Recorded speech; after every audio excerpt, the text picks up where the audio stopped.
Bonjour à toutes et à tous. On est en direct ce matin à 9h15 pour la revue de marché Ishimoku. J'adore ce moment parce que j'ai toujours l'impression d'être un animateur de radio quand je dis ça. Voilà. Euh, donc nous allons commencer cette revue de marché. Ce que je vous propose de faire, c'est rapidement regarder le CAC et l'USD-JPY, toujours pour le suivi, hein, pour ceux qui éventuellement y seraient ou qui veulent avoir un suivi. Attendez, excusez-moi, je vais fermer la porte. Voilà, parce qu'il y a plein de bruit autour de moi. Voilà, ça me perturbe. Donc nous allons regarder le CAC 40 et l'USD-JPY, et puis après on va faire un petit peu différemment que ce que je fais habituellement. Je vous proposerai s'il y a des actifs que vous avez envie qu'on regarde ensemble, vous me dites lesquels et on regardera. Voilà, bon. On va commencer par dire que la journée d'aujourd'hui, bon, ce matin, il risque pas de se passer grand-chose. En fait, la dernière fois que j'ai dit ça, il s'est passé plein de choses, puisque nous avons eu la BCE hier. Et alors, gorgée de café, excusez-moi. Puisque nous avons eu la BCE hier, qui a provoqué la cassure tant attendue sur le CAC 40 des 4440. D'accord. Je ne sais pas exactement ce qu'a dit la BCE. Si j'ai bien tout entendu, j'irai voir sur Reuters tout à l'heure. Mais c'est comme d'habitude, on ne fait rien, mais si on devait faire quelque chose, nous avons les moyens de le faire et nous avons les outils. Donc, comme disait Coluche, on s'autorise de penser dans les milieux autorisés que peut-être nous pourrions nanana, et cela a suffi pour provoquer cette légère cassure des 4415. Bon, en gros, la BCE voudrait éventuellement réfléchir à un QE à sa manière, ou en tout cas, elle propose aussi peut-être un nouveau LTRO. Enfin bref, en tout cas, la conséquence directe, c'est que ça a véritablement permis de casser cette fameuse résistance des 4440 dont on parle depuis maintenant un moment. Le problème est le suivant, selon moi, c'est que les cassures avec de très faibles volumes, en général, j'aime pas beaucoup. Donc là, on peut voir aussi qu'on a un triangle comme ça ascendant, qu'on le casse par le haut, donc c'est pas anormal. Hein. Donc au niveau chartiste, je suis pas un spécialiste du chartiste, donc excusez-moi si je dis des bêtises. Mais si je n'en dis pas, on casse par le haut, donc c'est ce qui est le plus probable. Sauf que ce qui ne me plaît pas sur le CAC 40, c'est cette cassure avec ce chandelier là que l'on va encadrer. Alors en général, les cassures de résistance sur des plus hauts avec ce genre de chandelier, c'est pas, mais alors vraiment pas génial du tout, quoi. Dans le sens où on voit quand même une très forte pression vendeuse sur la mèche. Vous voyez, les acheteurs, pendant le discours, hein, 15 heures, donc pendant le discours de Mario Draghi, ils poussent, hein, ils aiment bien ce qu'ils entendent, donc ils poussent vers le haut, mais les vendeurs, finalement, sont à l'affût et vendent aussi fortement, voilà, et empêchent la poussée. Empêche la poussée. Parce que si on avait clôturé ici, ça aurait été royal, hein, une clôture avec un chandelier comme ça, et de fort volume, ça aurait été super. Sauf que là, on a des volumes qui sont pas extra, hein, par rapport à ce qu'on peut voir ici. On est sur le H4. Mais en tout cas, même si on a une augmentation des volumes, il ne reflète pas euh, la poussée acheteuse, il reflète la lutte intense entre les vendeurs et les acheteurs représentés par cette mèche haute comme ça. Néanmoins, on a cassé. Voilà, on a cassé. Bon, après là, hier soir, je crois, me semble-t-il, hier soir après la clôture, donc sur les futurs, on a eu une nouvelle poussée suite à la poussée des indices américains qui ont hésité. Bon, les indices américains, ils s'en foutent un peu de la BCE pour le moment. Hein, ils vont s'intéresser beaucoup plus au NFP de 14h30. Donc, ce que j'en pense, c'est que c'est fragile. Donc, vous voyez, moi, j'ai acheté ici en bas du triangle, hein, je vous l'avais dit hier, une nouvelle position. J'en ai pris plein, mais là, celle-ci, j'aimerais bien la garder en swing, mais elle est très fragile. Donc, ce que j'en pense, c'est que le NFP pourrait donner la tendance, confirmer la tendance à venir. Si le NFP est bon, a priori, je dis bien a priori, parce que on a souvent de très fortes surprises, hein, en fonction de ce qui est lu à travers le NFP, de ce que nous raconte le NFP, même s'il est bon, ça peut faire baisser le marché. Tout dépend des emplois non agricoles, comment est-ce qu'ils ont été créés, dans quelles circonstances, etc., quel type d'emploi, etc. Bon, en tout cas, si le NFP est bon, a priori, plus rien ne nous arrêtera jusqu'au 4500. Voilà. C'est mon scénario, mais mon scénario ne veut pas dire que c'est une prévision. En tout cas, tant qu'on est au-dessus des 4440, bon, on craint rien, quoi. Vous voyez, moi, j'ai mon stop à 4430. Je vais pas risquer plus parce que si on repasse sous la résistance devenue support, bon, juste, on repasserait sous cette droite-là, bon, à mon avis, la poussée serait annulée. Donc on verrait ce qui se passe au niveau des 4004, peut-être qu'on baisserait. Ou... Bon, en tout cas, moi, je risque rien. En tout cas, je ne donne pas de signaux de trading, hein. Je dis ce que j'en pense. Après, vous êtes seul responsable de ce que vous faites. Mais si je n'étais pas dedans, étant donné la distance qui nous sépare du support, qui est à 4440, on peut mettre jusqu'à 4430 hein, si on veut, 4420 même si on veut supporter la volatilité de cet après-midi, je pense pas que ce soit un mauvais moment pour rentrer en position. Je pense qu'il est possible de rentrer en position là maintenant à 4450 avec un stop relativement serré de 25 pips, admettons. D'accord, 25 pips pour un ratio 4500 qui est intéressant. Donc même si on perd le trade, on a un bon ratio, la résistance est cassée, on peut rentrer dedans. La deuxième possibilité pour les moins agressifs, c'est d'attendre le NFP et en fonction de ce que nous raconte le NFP, s'il est mauvais et que tout dégringole, ben on sera bien content de ne pas être dedans. Et s'il est bon, ben trouver un moyen de rentrer, quoi. Mais en sachant que le NFP, ça provoque aussi des forts mouvements de volatilité, donc c'est peut-être plus difficile. Voilà ce que j'en pense du CAC 40. Bon, après, je fais pas l'analyse complète, hein, on l'a déjà faite plusieurs fois sur les billets précédents, hein, le mensuel, etc., où on en est, la résistance, patati patata.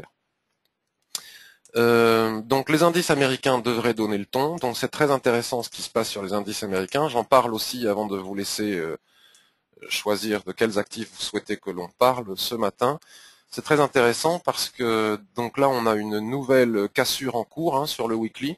On a une nouvelle cassure de plus haut. Je ne sais pas qui me disait hier, on ne fait pas des plus hauts de plus en plus haut. Donc bon, on est parti pour faire un plus haut encore plus haut. Si jamais c'était confirmé en clôture de vendredi, on est quoi aujourd'hui? On est,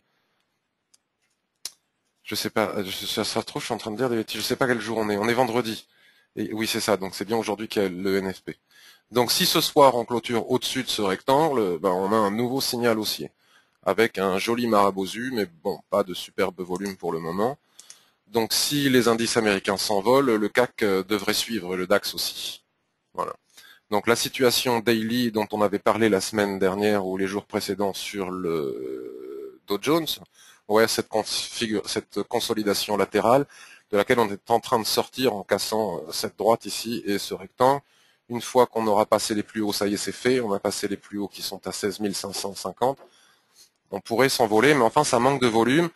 Et si on parle de l'étude des chandeliers japonais, donc théoriquement, on a bien des plus hauts, donc on a bien, mais bon, avec des petits chandeliers, avec des petits corps, des mèches, c'est pas joli. Ça montre bien l'hésitation. Mais je pense que si le NFP est bon, le marché, il a envie d'y aller, quoi. Bon, le DAX, c'est pareil, c'est hyper intéressant parce que vous voyez, tous les doji comme ça, pour le moment, on en fait plusieurs et ça ne fonctionne pas. Et le DAX, il bloque là, hein, on le voit bien, hein, il bloque depuis 3 jours maintenant sous cette droite. S'il casse cette droite, à mon avis, il s'envole. Et les 10 000 points, comme je disais, bon, pas tout de suite, hein, pourraient être atteints. Donc l'USD JPY maintenant, donc l'USD JPY, ben, c'est assez simple. Thierry m'a fait remarquer hier, qui est avec nous aujourd'hui, Thierry Littner. Je me permets de citer ton nom puisque tu l'affiches sur Twitter, Thierry. Donc c'est Barge aussi, qui est très présent aussi avec nous sur le, m'a fait remarquer que j'avais parlé de cette extension de SSB ici, vous voyez. Voilà, cette extension de SSB ici, ou plutôt celle-ci, voilà celle-là. On avait parlé de cette extension de SSB ici, qui pouvait freiner la progression, vous voyez. Et si donc on part d'ici, qu'on trace une droite, voilà. On remarque à nouveau la précision chirurgicale d'Ishimoku. Donc vous voyez, c'est exactement à ce niveau-là, hop là, pardon. C'est exactement là, au pip près, hein, pour ceux qui doutent de l'efficacité des SSB. La droite préférée de l'Ishimoku. Au pip près, hein, on est venu s'arrêter sur cette zone, d'accord. Donc là, depuis que l'on a cassé ici, comme on l'avait vu ensemble, ben c'est très haussier, hein, on casse toutes les résistances les unes après les autres. Ce qui est génial pour moi, c'est que Kijun est en train de monter pile poil sur mon point d'entrée. Ici, bon, j'ai déjà pris 100 et quelques pips sur cette paire, souvenez-vous, on avait tradé cette sortie, puis on s'était arrêté au niveau de ici, on avait tradé ici, on s'était arrêté ici, on a tradé la cassure ici, donc j'y suis allé en plusieurs fois. Toujours avec l'objectif des 105 et voire des 110 si on casse les 105. Donc après ces différentes cassures et après s'être arrêté sur ce niveau de résistance intermédiaire, là les 104,10, la paire consolide un petit peu en attendant le NFP, c'est très clair. Donc tant qu'on ne sort pas de cette zone, vous voyez, j'ai collé mon stop juste en dessous parce que je veux gagner un peu d'argent si jamais ça se passe pas très très bien. Il n'y aurait pas le NFP, j'aurais pas mis mon stop ici. Mais avec le NFP, je sais que ça va valser dans tous les sens. Si on doit redescendre, bon, ben, je suis stoppé ici, je gagne quand même de l'argent. C'est pas très important. Et puis finalement, si après on recasse ici cette zone, voire encore mieux celle-ci, j'y retourne. C'est pas un souci, vous voyez. Donc là, à cause du NFP, je reste pas en position, je laisse pas courir les gains. Mais là aussi, j'aimerais bien convertir cette position en position swing. Si on bascule sur le H1, c'est assez intéressant. On va pas faire l'analyse long terme, parce qu'on l'a déjà fait 18 fois les jours précédents. Pour ceux qui n'étaient pas présents, vous pouvez regarder les anciennes vidéos des jours précédents. Ce qui est très intéressant sur l'USD Japon en horaire, c'est la façon dont, depuis la cassure ici que je vous ai montré sur le H4, comme Kijun soutient parfaitement bien la tendance.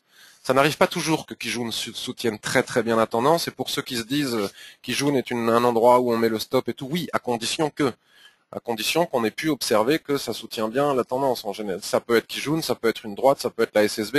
On va chercher à mettre nos stops là où quelque chose soutient la tendance. Ici, c'est Kijun, à l'instar d'une moyenne mobile, comme si c'était une moyenne mobile 26 périodes, bon voilà. Elle soutient la tendance, donc ici, ça c'est un effet mathématique, elle est montée fort hier puisqu'elle a calculé dans ces 26 dernières périodes le mouvement des prix, l'action des prix, donc là elle est passée au-dessus comme ça, mais ça c'est pas vraiment significatif pour le moment, d'accord. Ce qui est significatif, c'est ce plat ici, à ce niveau-là, ce plat qui jaune ici, d'accord. Donc ce plat qui jaune ici, il supporte bien la tendance. Mince, je fais des bêtises, c'est ça. Et tant qu'il ne casse pas, il n'y a pas de raison de sortir de position. Voilà. On pourrait même mettre le stop sous le nuage H1, etc. Mais moi, je veux gagner quelques sous si jamais il y a de la volatilité cet après-midi avec le NFP. Et bon, on ne sait pas si jamais il va y en avoir. L'idéal, c'est que si on ait un bon NFP et que ça décolle, ça serait absolument super. Donc forcément, ça entraîne toutes les autres paires en yen. Vous voyez, on a une opportunité aussi sur le NZD JPY. Vous voyez, on a une superbe droite de tendance comme ça qui soutient bien la tendance, avec une Kijun ici aussi qui soutient bien la tendance. Ici, elle a eu du mal, d'accord. Mais le plat, je vous disais que c'est le plat qui compte, parce qu'une Kijun comme ça à la verticale, c'est un indicateur de momentum, de force de la tendance. Donc ce qui compte au niveau support-résistance, c'est le plat. Donc le plat comme ça a bien supporté la tendance comme ça avec la droite qui est ici. Ici, on voit bien que Kijun supporte bien la tendance, vous voyez. Là, on redescend, et là, pour le moment, Kijun est en train de supporter la tendance avec la droite. Donc, il ne serait pas idiot à la vue du H8, il ne serait pas idiot de rentrer ici à 88,50, voire maintenant, ou enfin, j'en sais rien, avec un stop relativement serré pour viser le haut du canal, ou en tout cas les plus hauts. Voilà. Donc après, est-ce qu'il faut le faire maintenant ou pas, alors qu'on est en période d'indécision? Donc si on met le H4, vous voyez, on voit que c'est le nuage qui supporte bien la tendance. Vous voyez, c'est le nuage qui supporte bien la tendance, davantage que qui joue. Donc peut-être que les plus agressifs peuvent rentrer là, avec un stop sous la SSB ici, mais c'est un risque parce qu'il y a le NFP cet après-midi, mais c'est tout de même un signal. Les moins, comment dirais-je, agressifs peuvent attendre que l'on recasse Kijun pour rentrer. On fera attention aussi à ce qu'est en train de faire Shinku là. Qu'elle passe sous les prix, c'est pas forcément évident. En tout cas, c'est risqué, mais c'est un superbe beau ratio, une possibilité d'entrer là. D'accord. Le RSI 21 nous montre bien aussi qu'on est vraiment sur support. On est vraiment sur support, vous voyez. Comme la ligne de neutralité soutient parfaitement bien la tendance, hop, on vient tester ici à nouveau. Voilà. On vient tester ici à nouveau. Là, on est là, vous voyez. Donc, tant que la zone de neutralité ne casse pas, voilà. Donc maintenant, je vais aller regarder si vous avez des questions et s'il y a des... Mais, vendredi, merci Nadine. Bonjour Christophe, bonjour Philippe. Voir si vous avez des actifs que vous aimeriez que j'aille regarder.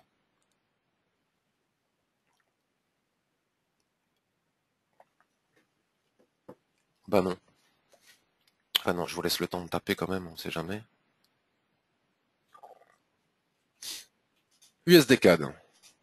Très bien, on va aller voir le Bund de plonge. Alors, on va aller voir le Bund et on va aller voir NZDCAD. USDCAD. Non, c'est pas ça que je voulais faire. Pas grave, on va le mettre là. USDCAD. Alors, USDCAD, j'en ai parlé. Voilà.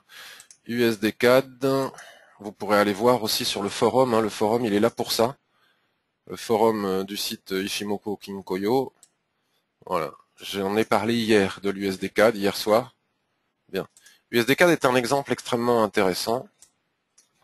Un coup, je dis un truc et puis il me contredit un peu, mais enfin pas totalement non plus.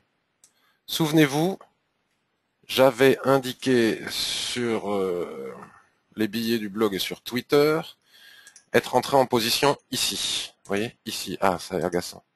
Ici. J'avais expliqué qu'on était dans une belle tendance baissière sur le H4, mais qu'on consolidait, et en période de consolidation, Ishimoku ne joue plus forcément son rôle au niveau des supports et résistances, tant qu'on n'a pas de tendance, d'accord? Mais que c'était pas un range idéal pour le trader comme je l'avais fait, puisqu'il était quand même, c'est plutôt un range d'attente pour casser par le bas et repartir, mais enfin, sait-on jamais. Et puis en même temps, ça va nous parler un petit peu du stop à zéro, ouais, du stop à zéro. Donc je suis rentré ici parce que en range, ce qui est intéressant, c'est de trader les ressauts et les soulèvements, d'accord. Donc là, on avait un faible ressaut, d'accord. Mais je suis rentré ici puisque c'est toujours pareil. Quand on rentre en bas de range comme ça, on peut gagner comme on peut perdre, surtout quand il y a un ressaut. Bon, il n'est pas très fort ce ressaut, mais quand on en a des plus forts, comme celui-ci ici, c'est encore plus significatif. Mais l'idéal de trader les ranges, c'est qu'il y en a souvent, bien plus souvent que des tendances, et on peut rentrer en bas sur la borne basse ou la borne haute du range avec un stop relativement serré ici. Donc si on perd, on perd. Mais même si on en perd 3 fois, il suffit de gagner une fois pour que ça couvre toutes nos pertes. Et le ratio est donc excellent. Donc je suis rentré ici, puis j'ai indiqué avoir mis mon stop à 0. Bon, j'avais dû oublier le spread, ou comme je l'ajuste avec les traits là, j'avais dû me planter de quelques millimètres, et en réalité j'ai perdu 2,6 pips, donc on va dire à 0, hein, on accepte que voilà, j'ai rien perdu. Donc l'idée c'est que comme c'était un range relativement risqué, je vais pas rentrer dans les détails par rapport à d'autres. Bon, je savais après ce mouvement que les probabilités étaient très importantes pour qu'on pousse un peu. Donc très rapidement, j'ai mis mon stop à 0 et je me suis dit, bon, mais si on revient visiter le bas du range, je sortirai, tant pis.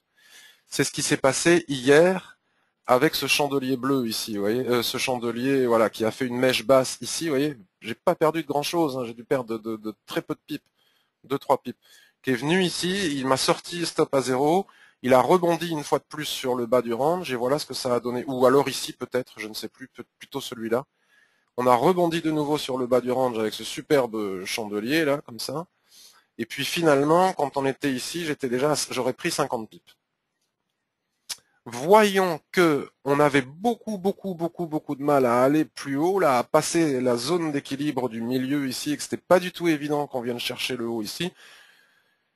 Quand on passait comme ça avec ce marabozu, machin, je serais resté en position. À partir du moment où on aurait fait ce rouge ici, je serais sorti. Et donc j'aurais pris 35 pips. Et comme je suis rentré avec du fort, très fort levier, puisque j'avais un stop très serré, dans une question de money management, bah, les 30 pips que j'aurais pris ici m'auraient rapporté beaucoup d'argent. Donc, sauf que j'ai été sorti avec le stop à 0.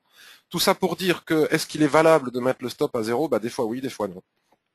Parce que là, vous voyez, j'aurais accepté de garder mon stop sous le range avec 10 pips de stop, j'aurais pas été sorti, j'aurais gagné 35 pips. Bon, en même temps, je dis ça aujourd'hui, le jour où on aurait cassé en force, comme on va peut-être le faire maintenant, j'aurais été content d'avoir le stop à 0. Bon. Donc ce que l'on peut remarquer, c'est qu'il n'y a pas de force pour monter pour le moment jusqu'au haut du range, donc là, je serais relativement frileux à en reprendre un ici, sauf si j'ai un très beau ressaut. Si j'ai un beau ressaut, je vais retenter le coup. D'accord? Mais bon, ça va dépendre un peu du NFP aujourd'hui, donc ça m'étonnerait qu'on casse, hein, mais on va voir, parce que ce qui est intéressant de constater aussi, donc là je fais un petit peu un cours sur les ranges, hein, mais c'est pas le propos de ces revues de marché. Ce qui est intéressant de constater, c'est que il faut surveiller les volumes. Parce que regardez, à chaque fois, alors que ce soit en haut ou en bas, on va regarder, bon là c'est pas vrai, mais là, ici, bon, c'est pas vrai non plus. Donc vous voyez, excusez-moi. En tout cas, ici, je pense que c'est vrai. Vous voyez, sur ce fort chandelier, là, les volumes, quand on arrive en bas, augmentent pour repousser les vendeurs. D'accord? Donc, si jamais on arrive ici avec de forts volumes, il va falloir observer, parce que ça veut dire que soit on va casser en force, mais si on a de forts volumes avec un ressort, ça veut dire qu'on repart à nouveau vers le haut. Donc, pour le moment, il n'y a pas de volume. D'accord? Donc maintenant, si le range casse, c'était peut-être ça la question de Hugo, donc on va se mettre en weekly, et en weekly, on est haussier. Hop, on peut tracer des trends. Donc on est haussier. Attendez, on va enlever ça. Voilà. On est haussier, mais on a cassé Tenkan, on a fait un avalement, comme ça on a fait une englobante, qui est un signal de retournement en chandelier japonais, sauf que les chandeliers japonais, on ne sait pas, ils ne nous donnent pas d'objectif. Si on casse ce range, on a à nouveau du support ici, vous voyez, c'est très clair. Hein. Il suffit de regarder où s'arrêtent les prix. On a du support ici. Donc à mon avis, tant qu'on ne casse pas ce plat Tenkan ici, bon, sur le weekly, ça donne quand même de la marge. Disons que si on casse les 1,0975, on peut venir chercher les 1,09. Et si on casse les 1,09 avec le NFP, on peut venir chercher la Kijun qui est ici. Voilà pour l'USD CAD. Mais il est haussier. Il peut aussi repartir à la hausse. Vous voyez, on voit bien qu'on est dans une zone de consolidation. On avait une belle tendance, le nuage se met à plat, les droites de l'Ishimoku commencent à se mettre à plat. On rentre grosso merdo en consolidation. Voilà. Vous voyez, j'ai bien marqué les droites. Donc voilà, si on casse ici, Shinku en daily n'a pas de... rien ne la retient, si ce n'est ce morceau de nuage, ça peut être suffisant pour nous embêter. Donc on attendra bien de passer dans le nuage, et puis on vient chercher éventuellement cette droite en intraday. Sur du long terme, il faut attendre de casser soit ici, soit ici. Si on casse ici, ça repart à la hausse, si on casse ici, ça part à la baisse. Si on se met sur le H4, on va retrouver les droites que l'on a tracées, vous voyez. Bon, à mon avis, si ça bloque ici, comme ça, ici, c'est pas pour s'arrêter 3 pipes après, hein, 10 pipes après, mais voilà, là, en M15, si on casse ici, ou en H1, on peut venir chercher cette droite, et si on casse celle-ci, on va chercher celle-là. Voilà pour l'USD CAD. On va quand même jeter un œil sur le mensuel. Ah oui, le mensuel, il est sympatoche. Bon, il est haussier, il n'y a rien à dire dans le sens où cette bougie a quand même bien cassé la SSB, d'accord, mais elle n'a pas réussi à casser ce niveau. Donc ça, c'est le niveau vraiment important qui nous donnera le top pour aller chercher ce prochain niveau, hein, pour aller chercher 300 pips. Donc on a cassé, et là pour le moment, on ne peut pas dire qu'on est en train de remettre en question la tendance, c'est plutôt une espèce de fanion, une espèce de drapeau. Sur le mensuel, c'est un drapeau plus ou moins haussier qui va peut-être casser par le haut. Hein. Il faut que Shinku réussisse à sortir. Enfin, bon, c'est vraiment l'indécision, donc pour le moment, moi, je n'y touche pas. Surtout que c'est très corrélé au pétrole, et que le pétrole, il sait pas trop ce qu'il fait. Voilà. Mais je surveille cette situation. Le Bund de plonge. Alors, le Bund, on sait exactement la même chose. Hein. C'est une zone de range. On en a parlé déjà à chaque webinaire. Voilà. Donc là, on a exactement la même situation. On a notre mât, on a notre petit drapeau baissier. Donc a priori, ça devrait casser par le bas, mais on n'en sait rien. Hein. Pour le moment, on avait cette tendance. Donc là, c'est une pure période de consolidation. On dit souvent que quand les prix sont dans le nuage, ils consolident. D'accord. Le RSI 21 passe sous sa zone de neutralité. C'est une pré-indication. Et là, nous avons eu le même phénomène. Vous voyez, là, on a eu un fort soulèvement. Ça, c'est typique, hein, un fort soulèvement. Donc ici, c'était short. Et l'idée, c'était de venir rejoindre le bas du range. Est-ce qu'on va y aller, est-ce qu'on va pas y aller, j'en sais rien, mais les probabilités pour qu'on y aille sont quand même relativement importantes. Et lorsque l'on va arriver sur le bas du range ici, si jamais on a un ressort, vu qu'en plus on est soutenu par une superbe SSB, pourquoi pas repartir à l'achat pour aller chercher le haut du range. En tout cas, il faut attendre de casser dans un sens ou dans l'autre. Bon. Voyons si vous avez d'autres questions. Peut-être l'euro USD, je ne sais pas. De rien, Christophe, avec plaisir. Peux-tu regarder GBP USD, s'il te plaît? Avec plaisir. Alors, GBP USD, alors, un actif que je trouve tellement difficile à... Alors, attendez, parce que je ne l'ai pas regardé depuis au moins... Enfin, je le regarde que d'un œil. Attendez, si vous me permettez, je regarde ce que fait le CAC. Bon, ça va, tout va bien. Vous voyez ce que je vous disais, hein, c'est ce que je vous disais à l'instant, là, non? C'est tout à l'heure, on pouvait rentrer là sur la Kijun. Bon, à mon avis, il va rien se passer jusqu'au NFP. Donc pourquoi pas rentrer ici avec un stop serré, aller chercher le très haut. Je regarde aussi USD JPY, ben voilà, ça ne bouge pas, hein, ça va pas bouger. À mon avis, hein, ça ne va pas bouger. Alors GBP USD, je vais partir de loin parce qu'il y a longtemps que je le regarde pas. Je vais partir de loin parce qu'il y a longtemps que je ne le regarde pas. Donc là, je suis sur le mensuel. Bon, bah déjà j'ai une indication ultra précieuse. Hein, donc je vais virer, je vais tout recommencer devant vous, comme si je ne l'avais pas vu. Voilà, on va tout nettoyer. Je regarde sur le mensuel parce qu'on est en début de mois et puis il y a longtemps que je ne l'ai pas vu. Donc je regarde aussi le RSI. Le RSI est haussier, soutenu par une petite droite et on a de forts volumes, donc de fortes sur le mensuel. Hein. Le mois précédent, il y a eu une grosse lutte pour ce tout petit chandelier.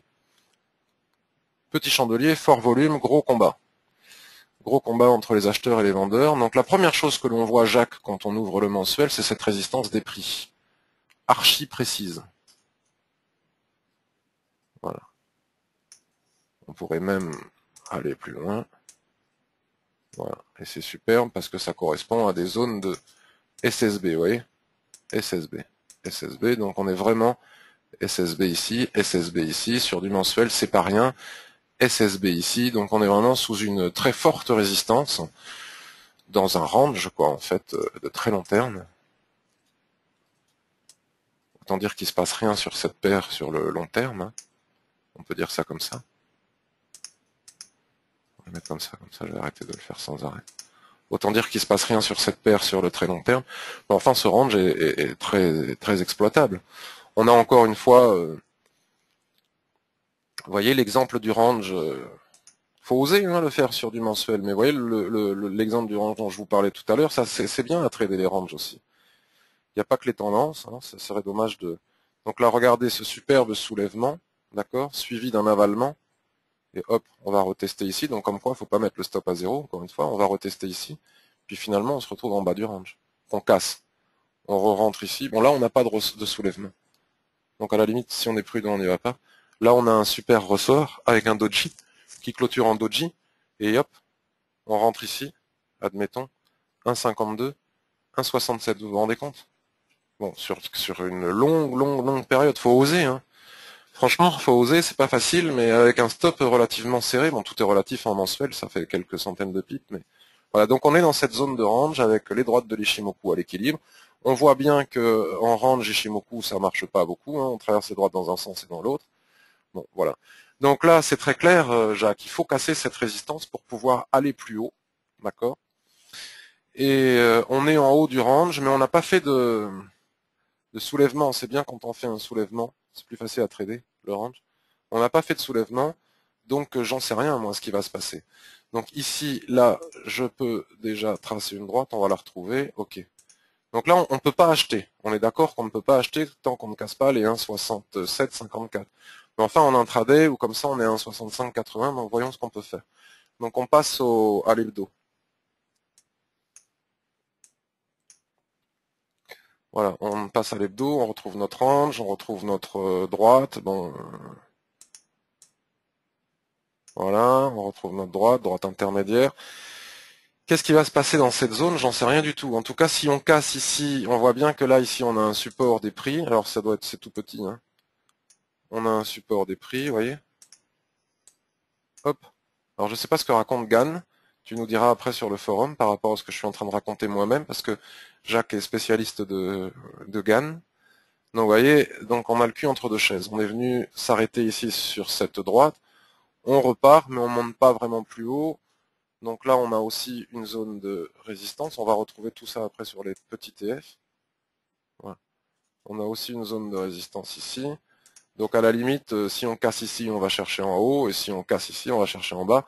Et là, est-ce qu'on va, là, on est encore dans un petit range. Est-ce qu'on va venir ici en bas? J'en sais rien du tout. C'est vraiment, c'est compliqué, hein. C'est haussier sur le weekly, mais il y a cette résistance au-dessus de la tête que l'on a vu sur le.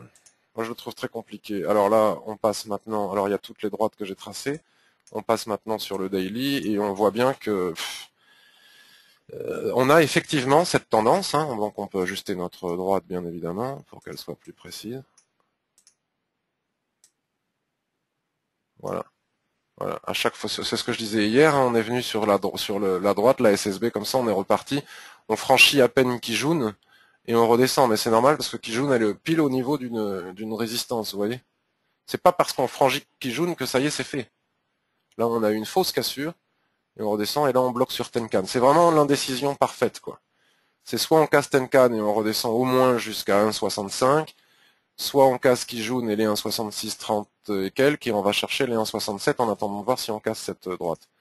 Si on bascule sur le H4, moi je suis partisan de ne rien faire pour le moment sur le GBP USD. Vous voyez, c'est le bazar, quoi. On est, c'est Ishinku, on sait pas ce qu'elle fait, elle est repassée sous la SSB, les prix. Franchement, c'est pour moi là, cette situation, en ce qui me concerne moi, est intradable. Donc après, en intraday, on peut toujours, si on casse ici cette zone, mais là, vous voyez, quand c'est compliqué comme ça, je dégage direct. Je me pose pas la question. Je trouve ça trop compliqué. Il y a trop de si et de machin. Donc effectivement, si on vient casser ici tous ces plats, pourquoi pas aller chercher la droite ici. Donc si on casse les 1,65-59, en petite position intraday, 1,65-25, bon, sur le M15 et tout, mais c'est pas beau, quoi. Là, on est vraiment le cul entre deux chaises. Moi, je préconise d'attendre de casser ces niveaux. Tiens, d'ailleurs, ces niveaux, vous voyez, ils sont pas là par hasard. Et il y a tout dans Ishimoku. Hop là. Ça me paraît beaucoup plus propre, mais ça va dépendre du NFP. Si on casse ici, tu vois, c'est beaucoup plus propre. Après, si on casse ici, il y en a partout. Enfin, c'est voilà, GBP USD pour moi actuellement ici et maintenant intradable. Le RSI 21, lui, il nous dit qu'il est baissier, mais bon, il est pas loin de ses supports. Enfin, j'en sais rien. Pour moi, là, franchement, c'est intradable. Il n'y a pas de volume, intradable. Voyons si vous avez d'autres actifs. Je suis désolé, hein, je le dis comme je le sens. J'ai donné un point d'achat et un point de vente. Cela correspond à ton analyse. Ben, c'est super. On ira voir ça sur le forum. Donc, allez voir sur le forum GBP USD, Jacques, qui travaille beaucoup avec GAN. Donc, c'est super de savoir que ça correspond à mon analyse. Peut-être attendre 1,6540. Oui, mais alors 1,6540. 1,6540. 1,6540. On sera empêtré, hein. Shinku sera encore empêtré. Franchement, il y a des choses plus simples à trader, comme le CAC en ce moment, où les paires en yens. Un petit œil sur Euro USD, sans doute, parce que je sais que beaucoup le suivent. Je jette un œil à mon CAC. Bon, voilà, c'est... À mon avis, je peux aller partir les yeux fermés jusqu'au NFP, il se passera rien. Il suffit que je dise ça pour que tout s'écroule, mais voilà. Il se passe rien. Donc, Euro USD, il s'est passé quoi? Il s'est passé ça. Là, tout de suite, la première chose que je vois sur le H4, c'est qu'on casse un support. Les 1,3711. Donc, il est 9h49, il n'est pas cassé. La clôture, c'est à 11h sur ma plateforme. Donc, à 11h, on casse un support ici. Donc, l'idée, c'est d'aller chercher les niveaux suivants. Et ici et maintenant sur le H4, sauf que là aussi, je vais vous dire, l'euro USD, avec la BCE, franchement, moi je pense qu'on va aller chercher les 1,35, voire les 1,33. Ça c'est mon pronostic, mais on ne traite pas avec des pronostics. Ça c'est sympa à voir. J'aime bien les volumes, je découvre ça depuis peu de temps. Alors je sais, hein, je connais tous les volumes du Forex, etc. Mais enfin, regardez ce chandelier, il est extra, quoi, ce doji en porteur d'eau là sur Kijun. Cette mèche haussière, cette mèche baissière et les volumes. Ça reflète pour finalement 0-0 la balle au centre. Et là, les acheteurs ont lâché. Poum, et les vendeurs ont pris le dessus. Et à mon avis, ça va. Je sens bien dégringoler, moi, l'euro, mais bon. Je le sens bien dégringoler. Et donc là, en H4, on pourrait commencer peut-être à envisager de prendre des replis sur Kijun. Donc là, si on casse à 11h, cette zone-là, un 36,96, on peut venir chercher un 36,65. On regarde le H1. Vous voyez, là, c'est pas du swing, hein, parce qu'en swing, l'euro USD, là, faut attendre. H1, vous voyez, le RSI est en train de lâcher, mais regardez, il n'y a absolument pas d'intervenant sur le marché. Quand c'est comme ça, c'est vraiment dangereux. La moindre rumeur, le moindre truc, et on fait des... Pour moi, là, il faut rien faire. Il faut attendre. D'accord? Si on se met en daily, voilà, bon, mais daily, il est clair, hein, il faut sortir de cette... Donc on avait cassé ici ce premier... Voilà, c'est du classique, hein, on a cassé, on est venu retester la cassure, on redescend, là on a une résistance support horizontale très fort.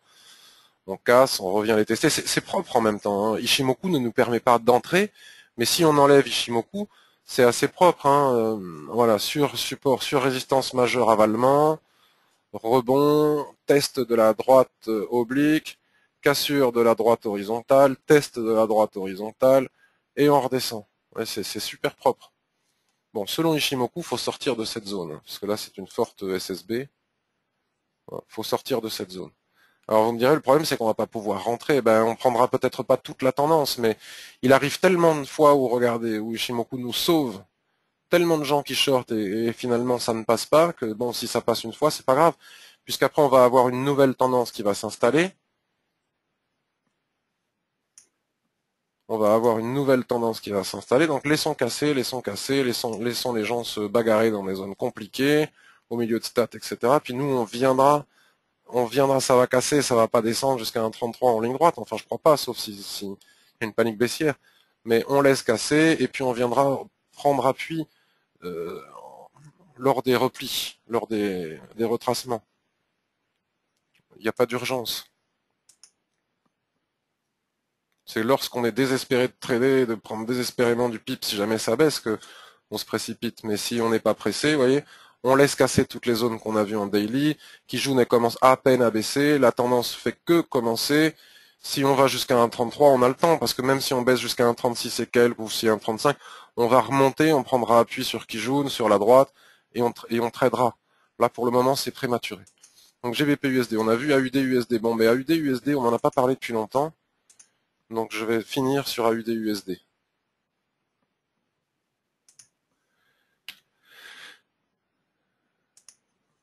Je vais finir sur AUD USD. Bon, mais AUD USD, pas facile, je veux dire, pas facile.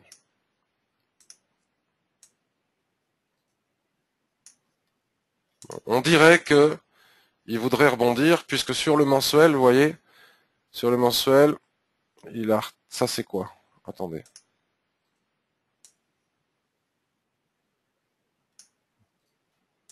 Voilà. On a retracé ce Fibo, on s'est arrêté ici. Ouais, bof. Pas évident. Bon, ça monte, hein, ça fait des plus hauts de plus en plus haut. Ici, ça stagne. Ici, bon, mais vous voyez, ce n'est que des retracements. On n'est pas venu jusqu'à la SSB ici. On s'est arrêté ici, à 1,8736, qui était un objectif qu'on avait donné il y a un moment. Là, on est en train de rebondir. On casse Tenkan. On casse Tenkan en clôture. A priori, si ça se passe bien, on devrait pouvoir remonter jusqu'à 0,96. C'est ce que je vois, moi. 0,96. Là, on est sur une zone de résistance. Vous voyez? Faut tout regarder, en fait. On est sur une zone de résistance, vous voyez? Bon, voilà, là, au moins, c'est clair. Au moins là c'est clair. Et là, Tenkan, on va retenir, elle est à 0,9173. Donc là maintenant on peut passer direct sur du daily. Bon voilà, on voit bien qu'il y a toujours une droite de l'Ishimoku qui nous indique la situation. Et cette droite dont on vient de parler, elle est matérialisée par ce plat Kijun. Donc si on casse ici, on a de l'espace pour monter, mais c'est pas propre au niveau de l'Ishimoku.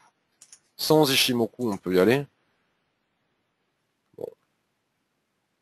Vous voyez, et on a une droite ici de l'Ishimoku, faut casser ce niveau. Voilà. Si on casse ce niveau, bon, il y a de la résistance partout, mais si on casse ce niveau, est-ce qu'on peut y aller? Franchement, là, tout de suite, maintenant, je vous dirai la semaine prochaine, j'en sais rien. Parce que là, c'est du weekly, donc Shinku, elle a quand même de l'espace pour se faufiler ici et aller chercher 0,93 jusqu'ici, quoi, 0,94. Bon, à voir, je peux pas en dire beaucoup plus. NZD, USD, vous voyez ce que je vous disais? Hier, on a cassé ce canal, là. Voilà, Shinku rebondit parfaitement bien sur les prix. Et sur Kijun, ici, c'est superbe. On a cassé, il n'y a pas de raison de se précipiter parce que ça va retracer. Souvent, ça va revenir tester. Si ça revient tester ici, bon, mais on verra ce qu'il est possible de faire. Mais avec le NFP, pourquoi ne pas envisager de repénétrer le... Bon, j'en ai très envie, hein, vous aurez compris. J'en aurais très envie. Mais bon, si on casse ici en bas, on ne sait qu'un début de tendance, on aura largement le temps d'y retourner et surveiller le NZD-JPY aussi sur cette zone. Voilà, le DAX. Voilà, je pense qu'on a fait le tour, à peu près, surtout qu'il n'y a pas grand-chose à dire ce matin. Donc je regarde si vous avez des petites questions, et puis si ce n'est pas le cas, j'ai fermé le panneau des questions. On s'arrêtera là. Parce que j'ai fait 3/4 d'heure quand même. Les prix sont au milieu d'un canal haussier, AUD-USD. D'accord, je veux bien que tu nous le montres sur le forum, j'ai pas bien vu.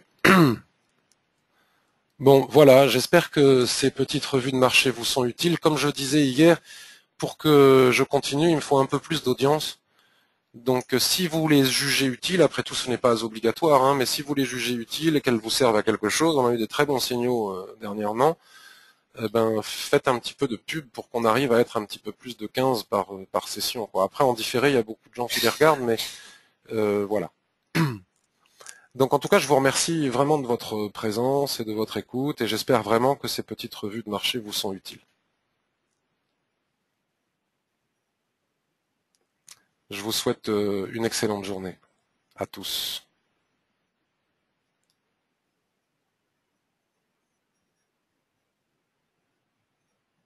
Merci Nadine, merci tout le monde. Merci El Matador. À tout de suite sur le blog. Excellente journée. Je coupe l'enregistrement.